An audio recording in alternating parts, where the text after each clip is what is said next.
રહ્યા છો ગુજરાત 18 લાઈવ. હવે જોઈએ અગત્યના સમાચાર. વડોદરામાં પરિવર્તનના સંકલ્પ સાથે કોંગ્રેસના ઉમેદવારો મેદાને.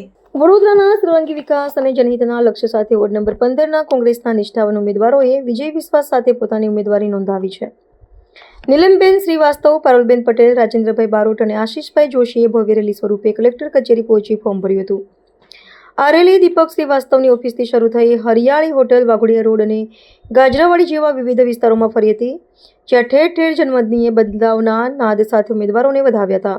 ચાલો બદલાવ માટે સાથે ચાલીના સૂત્ર સાથે કોંગ્રેસે મક્કમમાં ડગમાંડ્યા છે. વડોદરાના પ્રશ્નોના નિરાકરણ અને શહેરના ઉજ્જવળ ભવિષ્ય માટે આ ચારેય ઉમેદવારો હવે પ્રજાની અદાલતમાં મતની અપીલ કરી રહ્યા છે. ભ્રષ્ટાચાર નાબૂદ કરવા આવ્યા છે.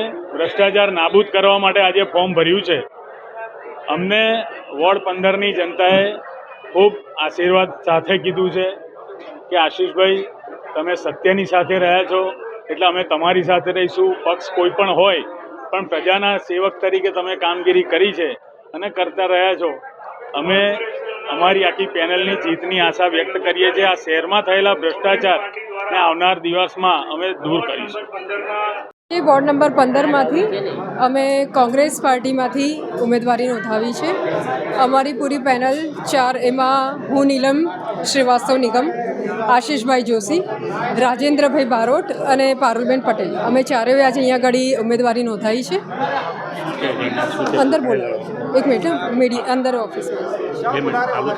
હા, બસ આવનારી જે દિવસોમાં જે પણ એ લોકોને તકલીફો પડી છે અને અધૂરા કામ જે પૂર્વ કોર્પોરેટરના બાકી છે પૂરા કરવાની કોશિશ કરી છે.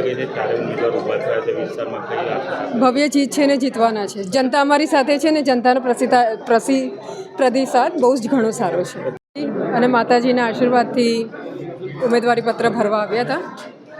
કોંગ્રેસ પાર્ટીએ જે અમારા ઉપર વિશ્વાસ મૂક્યો છે અમારી પૂરી પેનલ પર, તે પૂરી પેનલ અમે જીતીને આવીશું એવી અમને ખાતરી છે.